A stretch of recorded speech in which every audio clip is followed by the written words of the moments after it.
isbeddelka ka socda gobolka Geeska Afrika waxa uu u ahayd isbeddelkii xukun ee Ethiopia heshiiskii Eritrea iyo Ethiopia ee degdeg ahaa nabadoonnimadii Abiy iyo Farmaajo ee kala maslixida labada kaliya taliye afwarki iyo geelle tokoristii TPlf ayaana sal iyo asaas u ahaa isbeddelkaasi in la mahadiyo bilowgiisii balse xaalad walaahow iyo walaaca ayay mar kale gobolku qarka u saarmay kadib dagaalka waqooyiga Ethiopia ka socda ee Tigray buuxista dhaamka Ethiopia doorashooyinka Soomaaliya iyo Ethiopia isla maalmo kale ayaa xagashu dhanka kale u rogmatay kadib markii TPlf ay soo ruqaansatay wax dad badan ku sheegeen inay tahay guul soo degdegtay oo TPlf ah balse saacadda wareegta mar kale ayay ina baraysaa inta qarsoon inay badan tahay bishan bilowgeedii waa TPlf gobolka Tigreega ay isku ballaarisay baahisay kumanaan maxaabiis oo ay qabatay hore iyo gadaalba ay u dhaxarartay Aksum maqalle iyo magaalooyinka gobolka Tigray oo dhan dabaaldegyo kooban kadib waa kuwii u tallaabay gobolka Amxaarada alamaata waa tii ay gacanta Amxaarada ka saareen intaas oo dhan oo jiray laakiin Abiy arrin kale ayaa u qarsoonayd ayay leeyihiin dadka siyaasadiisa faaleeya ee ku sugan gudaha Ethiopia helista sharciyada cusub ee xafiiska Abiy dhamaystirka gaashaanbuursiga Ruushka iska yaraynta cadaadiska caalamiga ah moosida iyo buuxinta dhaamka Abiy ayaa ahaa xaaladihii ka dambeeyay ka soo bixistii gobolka Tigray ee ciidanka Ethiopia ayay leeyihiin dadka hilaadinaya arrimaha qarsoon ee ka taagan gudaha Ethiopia hadalkii maalin ka hor Abiy ee ahaa in Ethiopia ay dariiq walba u marayso la dagaalanka cadawga dibadda iyo gudaha ayaa mar kale dhambaal halaag u horseeday ahaa TPlf dagaal ay ka qayb qaadanayaan maleeshiyaadka qowmiyadaha Sidama Oromia iyo Amhara gadaalna ay ka riixayaan militariga Ethiopia ayaa xalay 6 jiho looga qaaday Tigray iyo TPlf xabad socotay galin ayaa soo afjartay wax u muuqday dib u curashada TPlf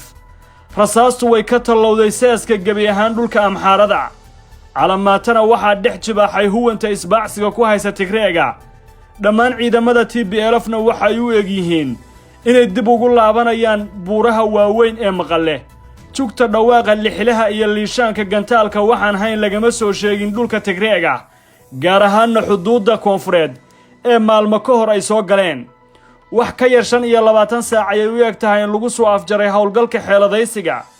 iyo u gargaarista maatada sida lagu shaaciyay warka Ethiopia TPlf oo iska caabin weyda gulufkan socda waxa ay meesha ka saari doontaa isku day kasta oo ka dhanaha xukunka Abiy ee la doortay markiisii koobaad TPlfna waxa ay uga dhigan tahay in ay tahay maalmo adag oo kale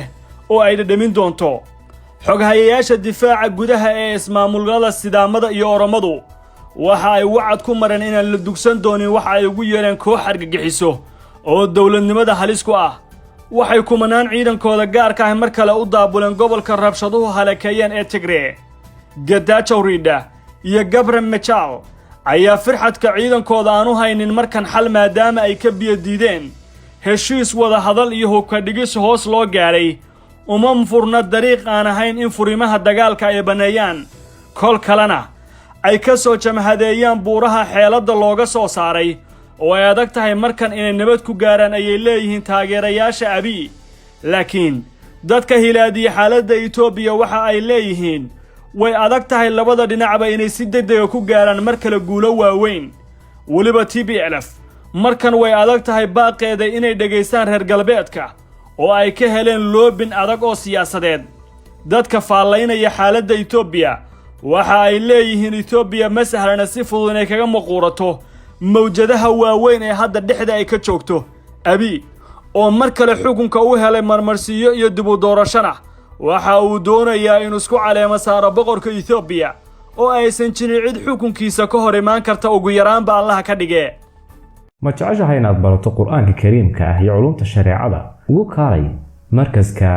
Nuurayn online oo baro adigoo gurigaaga jooga quraanka higaada iyo culumta kale islaamka Transfer Galaxy waxay iga caawisay inay si kan xiriir fiican aniga asxaabtay iyo waalidkayga Transfer Galaxy waxaan u doortay sida uu sahlan yahay iyo sida uu dhaqso badan yahay